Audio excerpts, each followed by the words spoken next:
말씀 보시겠습니다. 오늘 은혜 받을 말씀은 시편 14편 말씀입니다. 구약성경 시편 14편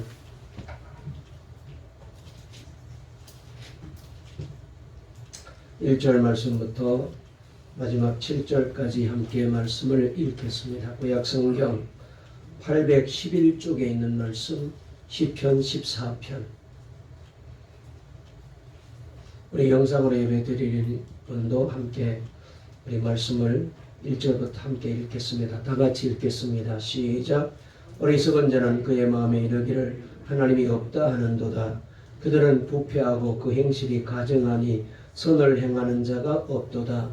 여호와께서 하늘에서 인생을 굽어 살피사 지각이 있어 하나님을 찾는 자가 있는가 보려 하신즉 다 치우쳐 함께 더러운 자가 되고 선을 행하는 자가 없으니 하나도 없도다. 죄악을 행하는 자는 다 무지하느냐? 그들이 떡 먹듯이 내 백성을 먹으면서 여호와를 부르지 아니하는도다. 그러나 거기서 그들은 두려워하고 두려워하였으니 하나님이 의인의 세대에 계심이로다.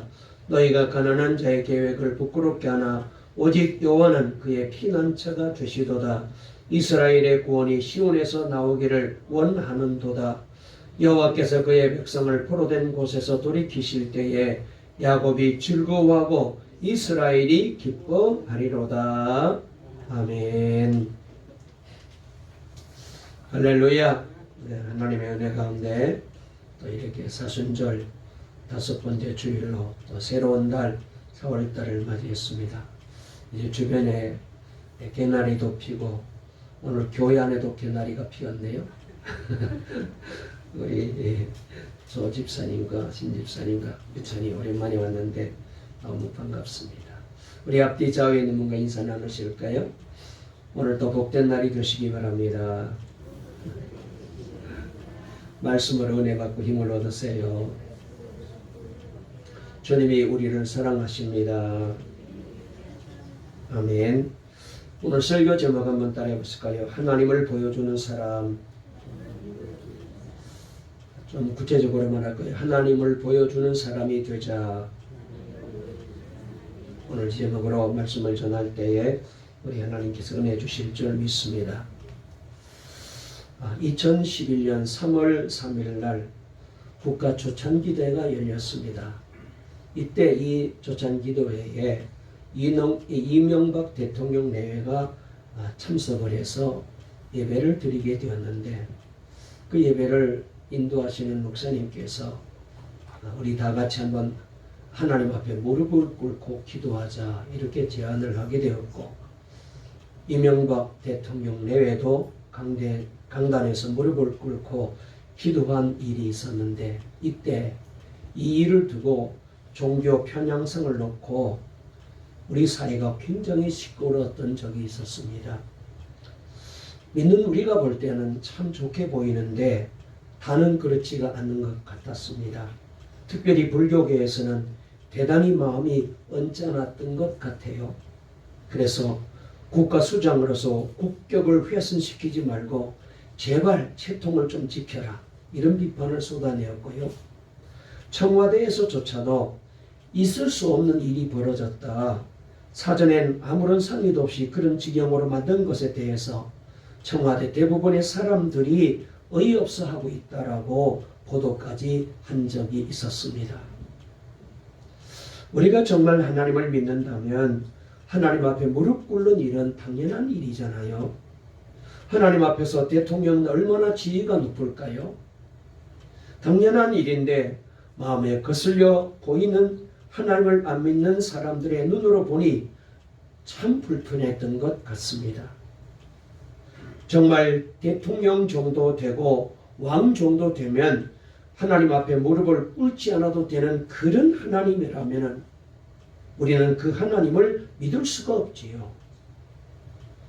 그 사건 하나로 세상이 어떤 세상인가를 우리가 좀 짐작해 볼 수 있다라고 저는 생각을 했습니다.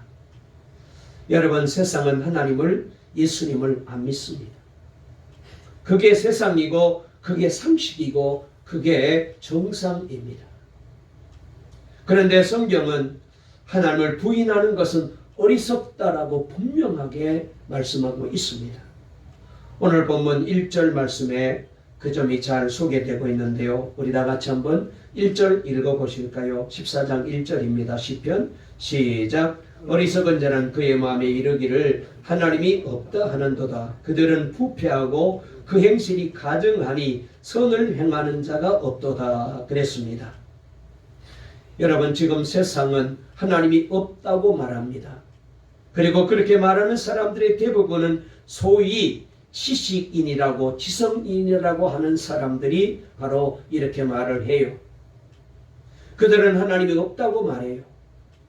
그러나 그것은 정말 거짓말입니다. 너무나 많은 사람들이 그것은 거짓말에 속고 있는 것입니다. 무서운 거짓말을 하고 있는 거예요. 지성인들이 이런 말을 하니까 진리처럼 보이지만 여러분, 그것은 거짓말입니다. 그것은 사람을 완전히 바보로 만드는 거짓말이에요. 여러분들이 밖에 나가서 사람들에게 이마트가 어디 있습니까? 라고 묻게 되면 아마 잘 가르쳐 줄 거예요. 경희대학병원을 가야 되는데 어디로 가야 됩니까? 물으면 잘 알려줄 겁니다. 그러나 사람들에게 사람이 어디 와서 무엇을 하며 살다가 나중에 어디로 갈 것입니까? 라고 묻게 되면은 많은 사람들이 내가 그걸 어떻게 아느냐고 그렇게 대답을 하면서 화를 낼 거예요. 그리고 질문하는 여러분들을 오히려 이상한 사람으로 아마 바라볼지도 몰라요. 그런데 여러분, 우리가 경희대학병원이 어디 있는지 아는 게 중요해요? 우리가 이마트가 어디 있는지 아는 게 중요해요? 내 인생이 어디로 가는지 이걸 아는 게 중요해요. 그렇게 사람들은 어리석어요. 정말 중요한 것에 대해서는 몰라요. 거기에 대해서는 관심도 없어요. 사람들은 말합니다. 아니, 그걸 안다고 밥이 나오나 돈이 나오나 이렇게 말합니다. 그걸 누가 아느냐고 말합니다. 그러나 알아도 그만, 몰라도 그만인 것에 대해서는 너무나도 관심을 많이 가지고 거기에 대해서는 얼마나 잘 알고 있는지. 성경은 하나님을 부인하는 사람은 어리석은 사람이라고 말합니다. 사실 이 세상이 다 어리석은 모습으로 살아가고 있습니다. 그러나 성경이 말하는 이 어리석다는 말은 지혜가 좀 부족하다, 아는 게 좀 모자란다, 그런 말이 아닙니다. 사실 이 말은 굉장히 두려운 말입니다. 하나님을 부인하는 것은 대단히 두려운 일입니다. 아주 무서운 일이에요. 왜냐하면 하나님을 부인하는 그 마음 속에, 그 삶 속에는 마귀가, 악한 영이 지배하고 있기 때문에 그래요. 악한 영이 그 사람을 붙잡고 있는 거예요. 하나님을 부인하는 사람들 대부분이 하나님을 좀 부담스럽게 생각해요. 마음대로 살고 싶고 내가 하고 싶은 대로 살고 싶은 그런 욕망이 그 마음에 있는데 자꾸 하나님이 거슬리는 거예요.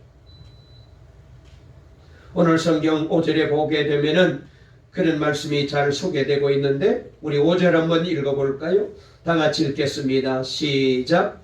그러나 거기서 그들은 두려워하고 두려워하였으니 하나님이 의인의 세대에 계심이로다 그랬습니다. 하나님을 부인하는 사람들의 마음에는 하나님을 두려워하는 심리가 있어요. 마치 예를 들면은 아이가 말이죠. 아빠 몰래 어떻게 하다가 이제 아빠가 귀하게 여기는 것을 깨트리거나 그걸 고장냈다고 가정해 보십시다. 그렇게 되면은 이 아이가 아빠 앞에 서는 것이 너무나도 무서워서 가지 못하고 피하듯이 하나님을 부인하는 사람이 바로 그런 두려움이 있어요. 여러분, 우리가 죄를 지으면 두렵습니다.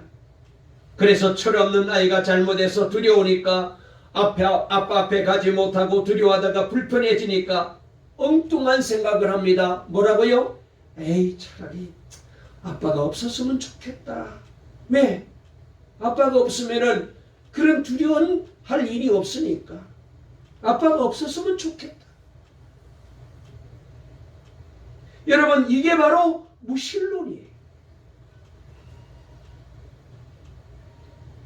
하나님이 없으면 좋겠다. 그러면 심판도 없고, 그러면 형벌 받을 일도 없고, 네 마음대로 살아도 누구 하나 간섭하는 사람도 없고, 사람들의 마음의 심리가 다 그런 거예요.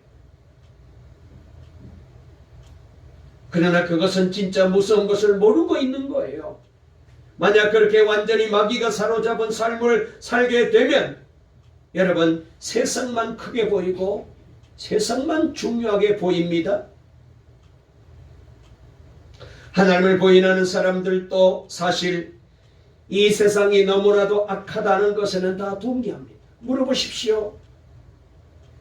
다 세상이 왜 이렇게 어렵지, 힘들지, 악하지 라고 말합니다. 세상이 너무 악해요.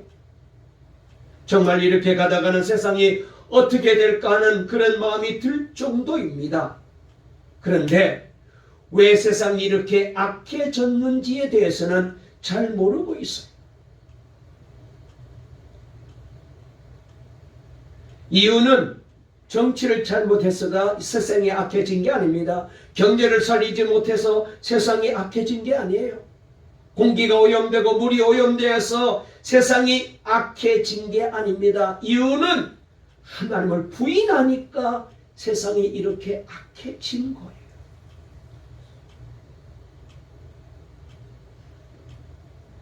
(2절) (3절) 말씀에 그 점을 우리가 읽을 수가 있습니다. 우리 다 같이 2절 3절 읽어볼까요? 시작. 여호와께서 하늘에서 인생을 굽어 살피사 지각이 있어 하나님을 찾는 자가 있는가 보려 하신즉 다 치우참게 더러운 자가 되고 선을 행하는 자가 없으니 하나도 없도다 그랬습니다. 하나님을 부인하는 것과 더럽고 악한 일을 저지르는 것이 여기 같이 나와요. 거기에는 반드시 영적인 문제가 따라가기 때문에 그래요. 하나님을 부인하고 죄짓게 되면 타락하게 되고, 그렇게 되면은 여러분 자연 더러운 삶을 살게 될 수밖에 없습니다. 세상이 악해질 수밖에 없어요.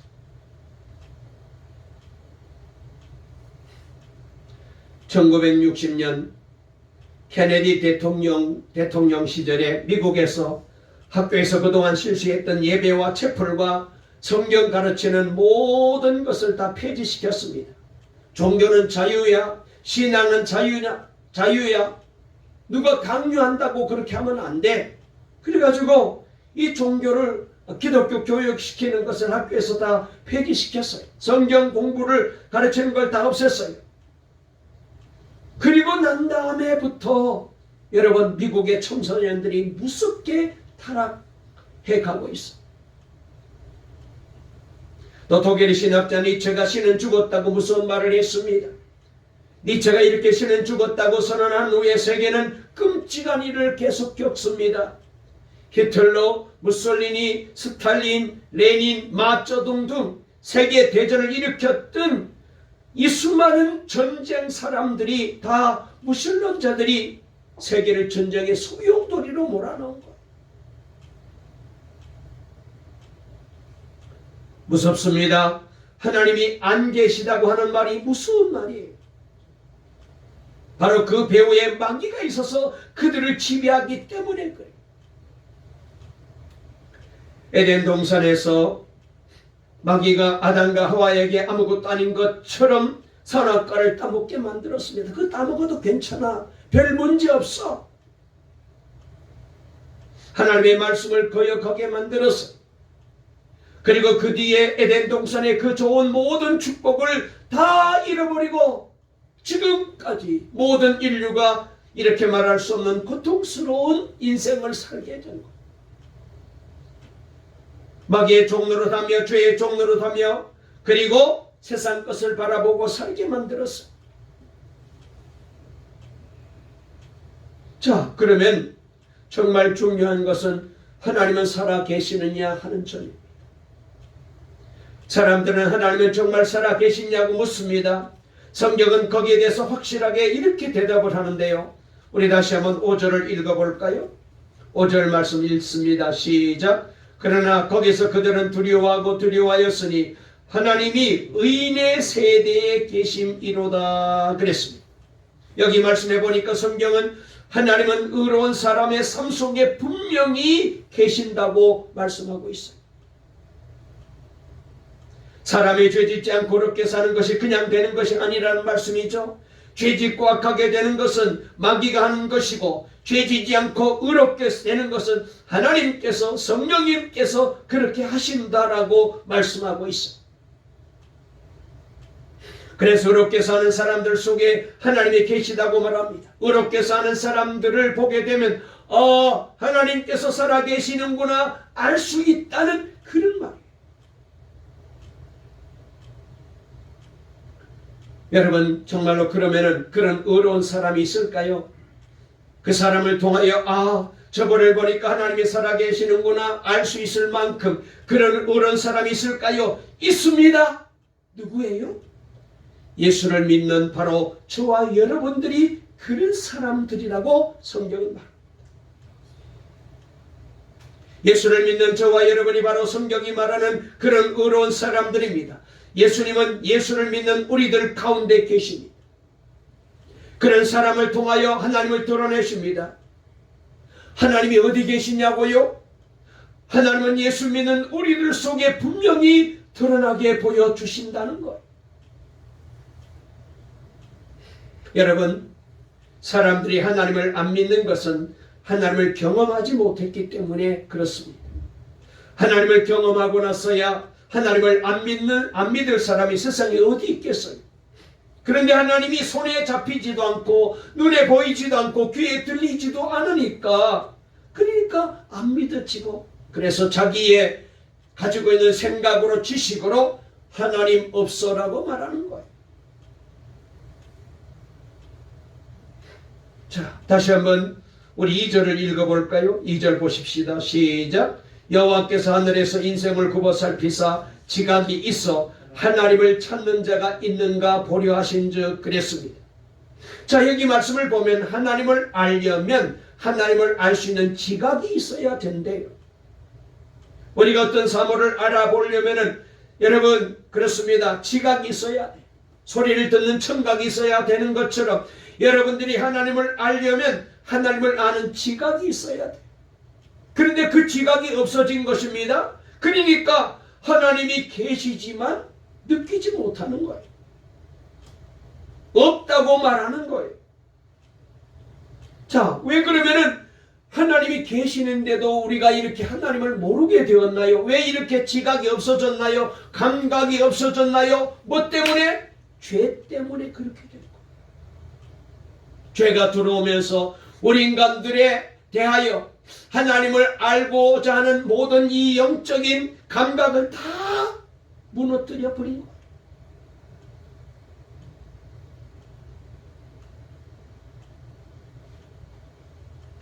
죄로 인하여 우리의 영이 죽고 나니까 영이신 하나님을 모르는 것입니다. 그래서 신약성경 에베소서 2장 1절에 보니까 그는 허물과 죄로 죽었던 너희를 살리셨도다 그랬어요.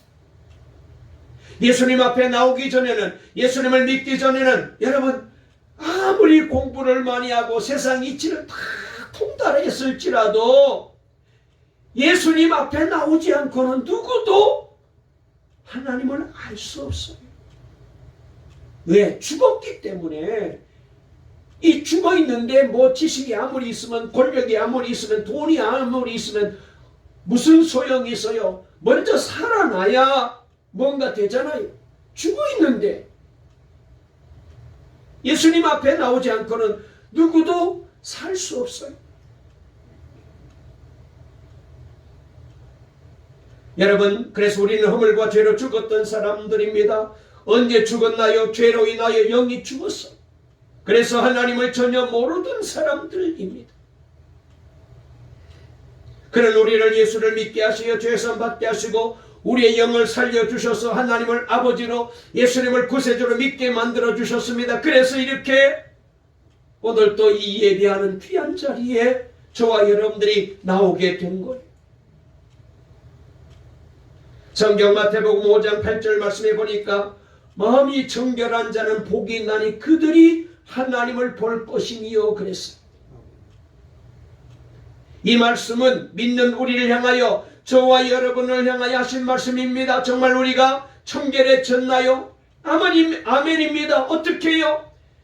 예수님을 믿었더니 예수님께서 십자가에서 보배 피를 흘려주셨습니다. 여러분, 예수님의 흘리신 피 한 방울만 가지고도 모든 인류의 죄를 다 깨끗하게 씻고도 남아요. 그래서 이 예수님을 통하여 우리 죄를 다 씻겨주신 거예요. 그래서 우리의 마음이 청결해졌습니다. 하나님을 그때부터 알게 된 거예요. 볼 수 있게 된 거예요. 믿을 수 있게 된 거예요.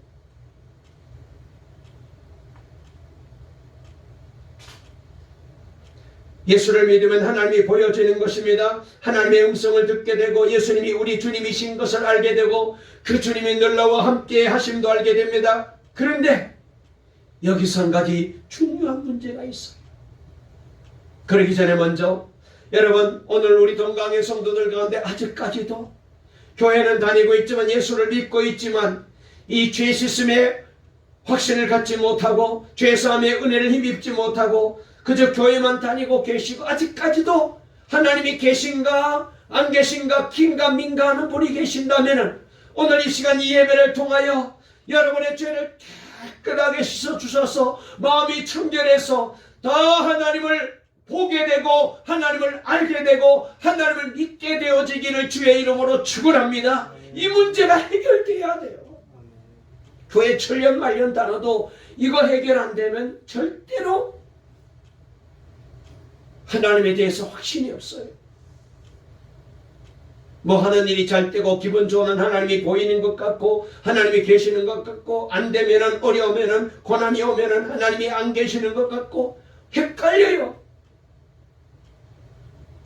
오늘 우리 동강의 모든 성도들의 더러운 죄를 예수님의 보배 피가 깨끗하게 씻겨주실 줄로 믿으시기를 바랍니다. 여러분의 마음이 심령이 깨끗해지시기를 바랍니다. 영안이 열려지시기를 바랍니다. 하나님을 보는 믿음의 사람으로 변화되시기를 주의 이름으로 축원합니다.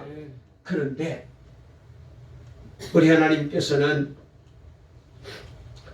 하나님의 계획은 단순히 우리만 하나님을 믿는 사람이 되는 것을 원하시지 아니하고 우리를 통하여 세상 모든 사람도 하나님을 알게 하시기를 원하고 계십니다. 하나님 예수 안 믿는 사람도 하나님이 계시다는 사실을 믿게 하고 싶어 하십니다. 그래서 하나님은 의인 가운데 의인들의 삶 속에 계시다고 그렇게 말하는 거예요.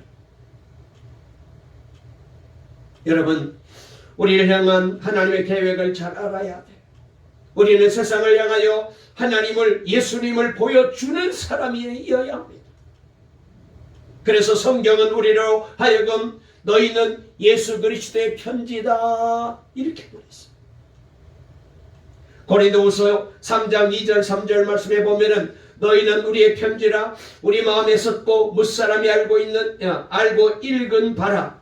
너희는 우리로 말미암아 나타난 그리스도의 편지니 이는 목으로 쓴 것이 아니요 오직 살아계신 하나님의 영으로 쓴 것이며 또 돌판에 쓴 것이 아니요 오직 육의 마음의 판에 쓴 것이다 그랬어요. 여러분, 저와 여러분들은 예수님의 편지입니다. 세상 사람들에게 예수님의 편지예요.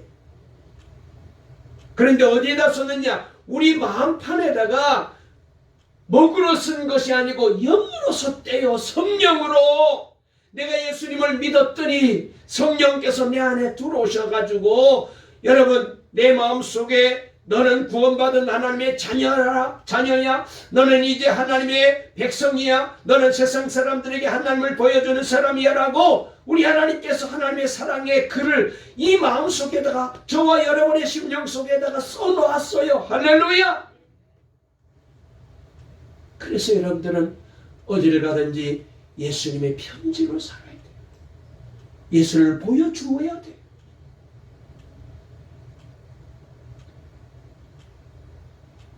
여러분들 하나님의 계획에 의하면 세상을 향하여 하나님의 살아계신 증인들입니다. 우리가 전도해 보게 되면은 가끔 엉뚱하게도 아니 정말 하나님 살아계셔요? 예수님 정말 살아계셔요? 아니 그걸 좀 보여주면 믿겠습니다. 그런 분이 있잖아요.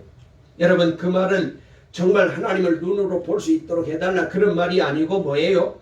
너를 통하여 네가 예수 믿는다니까 네가 하나님을 믿는다니까 그러면은 너가 믿는 하나님을 예수님을 너를 통하여 보고 싶다 그 말이에요. 그 말이에요.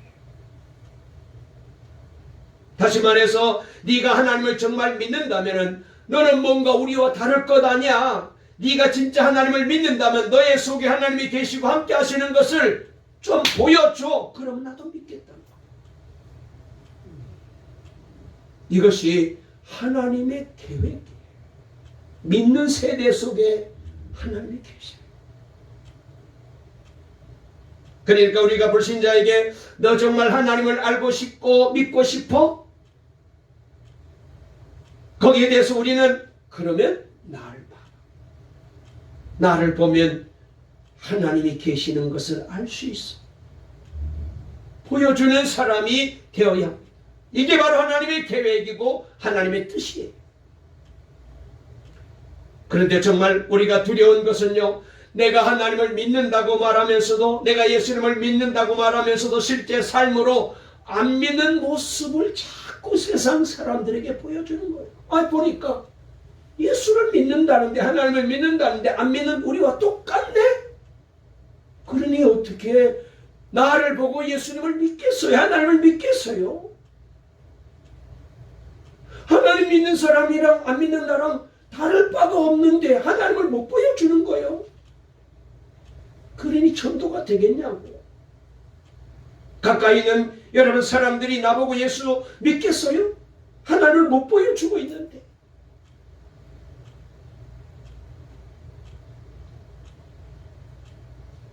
여러분들이 진짜 하나님을 믿는 사람이라면 진짜 삶을 통하여 하나님을 믿는 삶을 고백해야 돼요.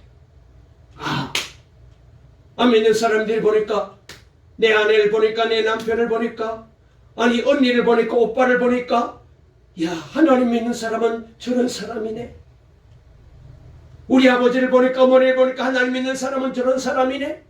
아 하나님을 믿으면 저렇게 되는구나. 변화되게 만들어야 돼요.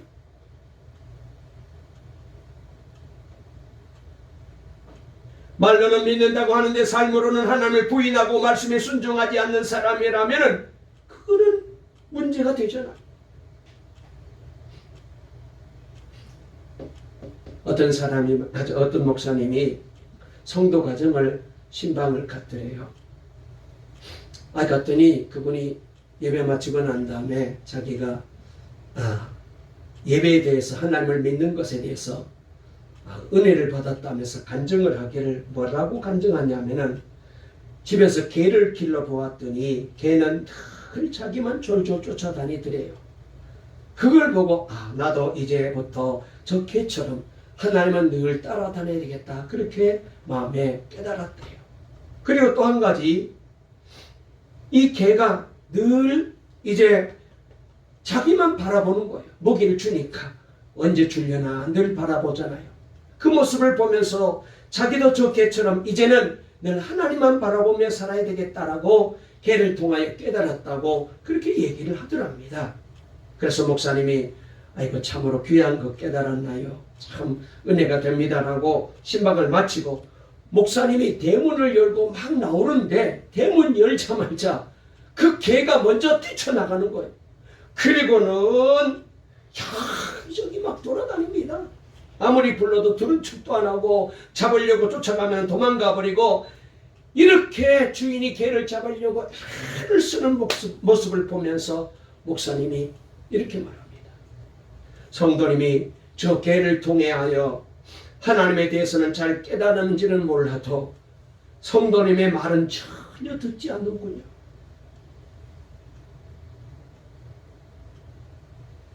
여러분 우리가 꼭 이렇게 예수를 믿어. 우리가 오늘 또 이렇게 예배를 드리고 있지만 진짜 하나님의 말씀에 순종하는 것이 더 중요하거든요.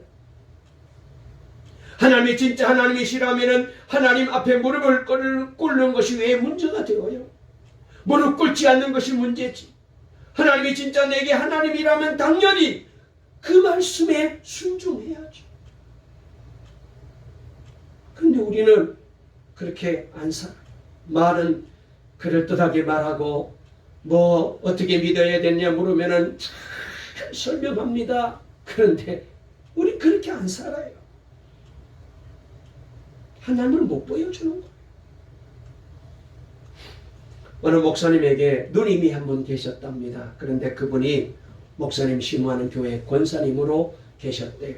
그런데 아들이 하나 있었는데 그만 대학 입시에 떨어져서 대학 진학을 실패하게 되니까 이 권사님이 충격을 받고 속상해서 그래서 몸져 누워가지고 끙끙 앓고 있더래요.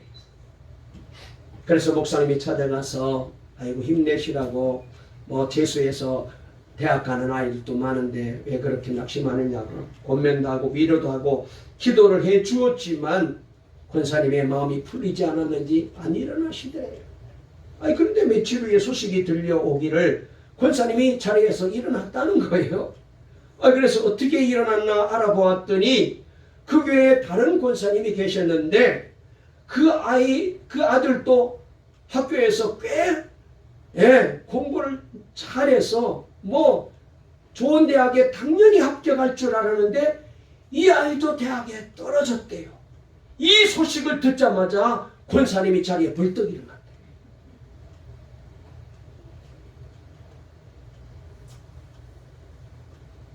이런 권사님이라면 세상에 하나님을 보여주지 못합니다.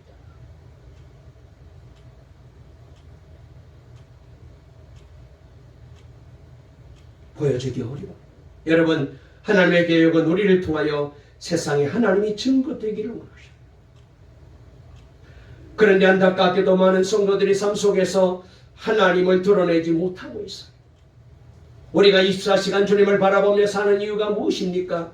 더 이상 죄에게, 더 이상 마귀에게, 더 이상 세상 물질과 쾌락과 그리고 세상 것에 종노릇하고 싶지 않고 오직 우리 주님만 바라보고 살기 위해서 그렇게 하는 것 아니에요?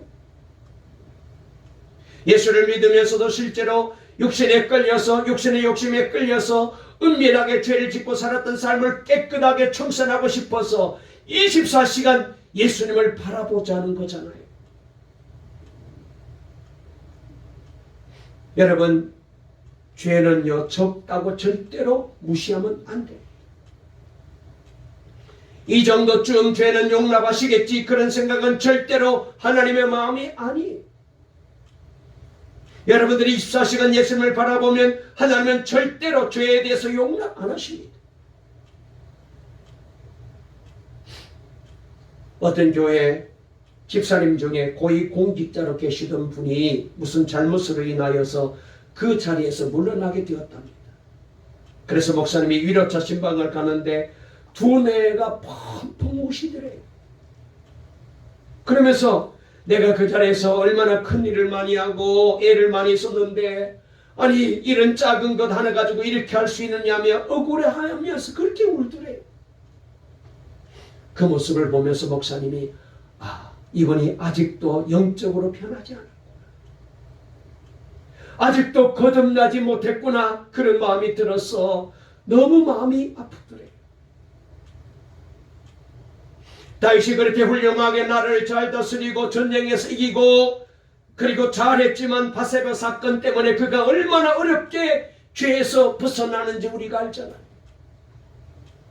모세가 그렇게 훌륭하게 이스라엘 백성들을 인도하고 바로왕을 굴복시켰지만 하나님의 말씀을 거역하고 혈기 부리면서 지팡이로 반석을 2번 친 사건으로 그 혈기 때문에 가나안 땅에 못 돌아가고 말았어요. 작은 죄가 무섭습니다. 마귀는 끊임없이 우리에게 그거 대수롭지 않아. 그 정도는 괜찮아. 다들 그 정도는 해. 교회 다니는 사람들도 그런 죄는 괜찮아. 유혹을 해요. 그러나 우리가 24시간 예수님을 바라보면 예수님은 우리에게 작은 죄에 대하여 계속 책망합니다.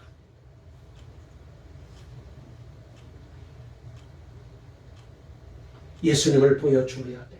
하나님을 보여주는 사람이어야 돼. 그 사람이 진짜 믿는 사람이거든요. 그래서 여기 성경 3절에 우리 주님께서 분명히 말씀하시기를, 5절 말씀에 분명히 말씀하시기를 하나님은 의인의 세대에 계신다. 만약 내 삶을 통하여 하나님을 보여주지 못했다면 나는 지금 하나님을 제대로 안 믿는 거예요.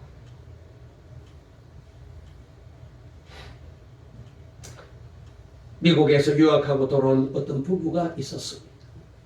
그런데 돌아와서 한국에서 적응하며 사는데 자꾸 작은 일로도 다투게 되고 싸우게 되고 아이들 보기도 민망하고 너무너무 힘들대.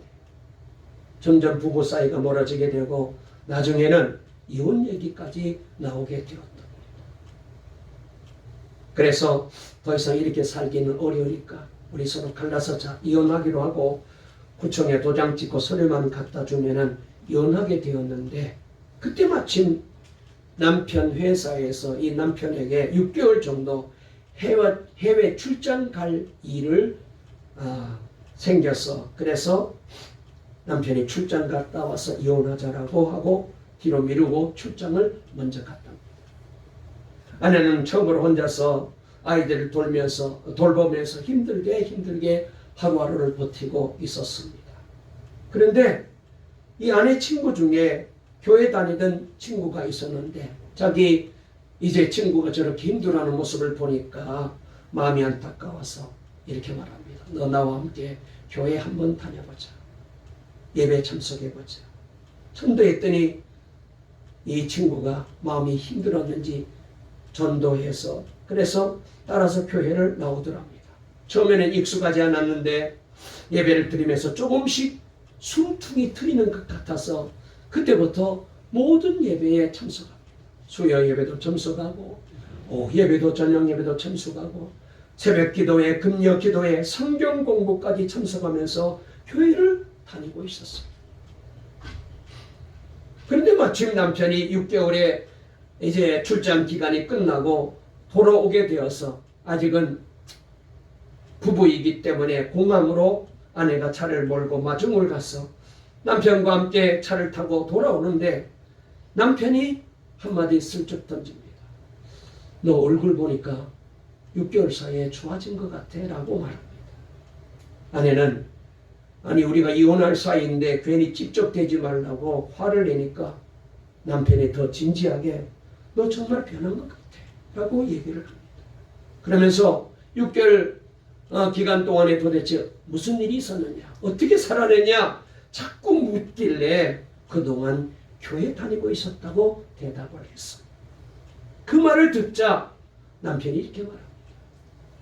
네가 그렇게 교회 가서 변했다면 나도 한번 교회 나가고 싶다.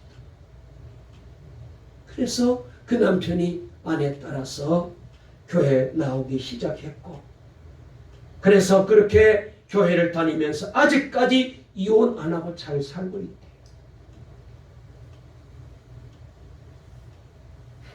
정말 내가 예수님을 바라보고 살면 예수님이 내 안에 들어오셔서 나를 변화시키시고 그리하여 나를 통해 세상과 안 믿는 불신자들에게 하나님의 살아계시는 증거를 나타내 보여주게 합니다. 우리는 하나님은 아닙니다. 그러나 우리가 하나님을 바라보게 되면 하나님은 성령으로 우리와 늘 함께 하시죠. 그래서 요한복음 14장 16절 17절에 내가 아버지께 구하겠으니 그가 또 다른 보혜사를 너에게 주사 영원토록 너희와 함께 있게 하리니 그는 진리의 영이라. 세상은 능히 그를 받지 못하나니 이는 그를 보지도 못하고 알지도 못함이라. 그러나 너희는 그를 아나니 그는 너희와 함께 거하심이요 또 너희 속에 계시겠습니다. 여러분, 세상 사람들은 하나님도 모르고 예수님도 모르고 성령님도 모르지만 그러나 저와 여러분들은 이미 예수를 믿고 하나님을 알고 있습니다. 예수님을 알고 있어요. 우리 안에 성령이 돌아 계십니다. 하나님의 영이 돌아 계십니다. 그래서 믿는 세대인 저와 여러분들을 통하여 안 믿는 불신의 가족들에게, 이웃들에게, 친구들에게, 세상 사람들에게 하나님의 살아계시는 것을 보여주는 사람이 되라고 말씀하죠. 여러분의 가족들이, 형제들이 아직까지 교회에 안 나오는데 그냥 그렇게 보고 두실 거예요? 나 혼자만 천국 가면 되나요?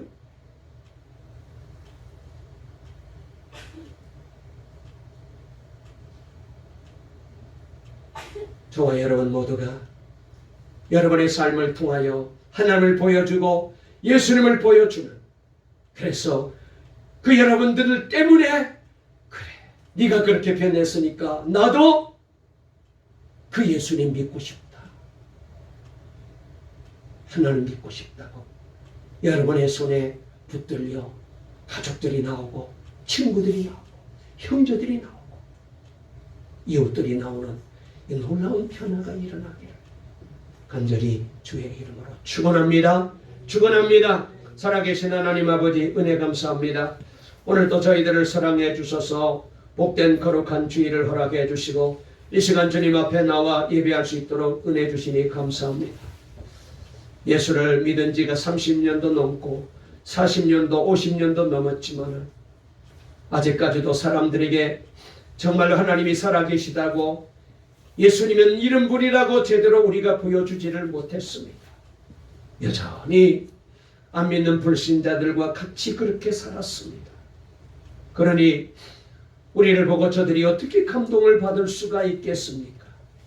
아버지여, 이제 우리 모두가 다시 한번 성령으로 영적으로 변화되어서 내 안에 예수님의 영으로 오신 성령님을 모시고 우리 안에 계시는 예수님, 성령님, 하나님의 영을 모시고 날마다 우리도 변화되어서, 그래서 이제는 우리의 삶을 통하여 안 믿는 불신자들에게 세상에 하나님을 보여주는 영광스러운 복된 믿는 세대들이 되어 그동안 우리가 기도한 대로 가족들이 다 구원받고 형제들이 구원받고 아내와 남편들이 주께로 돌아오고 자녀들이 주께로 돌아오고 우리의 이웃들이 나 때문에 주님 앞에 나오는 놀라운 역사가 일어나게 해 주시옵소서. 예수님을 보여주고 하나님을 보여주는 우리 동강의 믿는 세대들이 다 되게 만들어 주시옵기를 원합니다. 눈물로 가족 구원을 위해서 기도하고 형제 구원을 위해서 기도하는 저 기도가 속히 응답되게 해 주시옵소서. 예수님의 이름으로 기도 올리옵나이다. 아멘.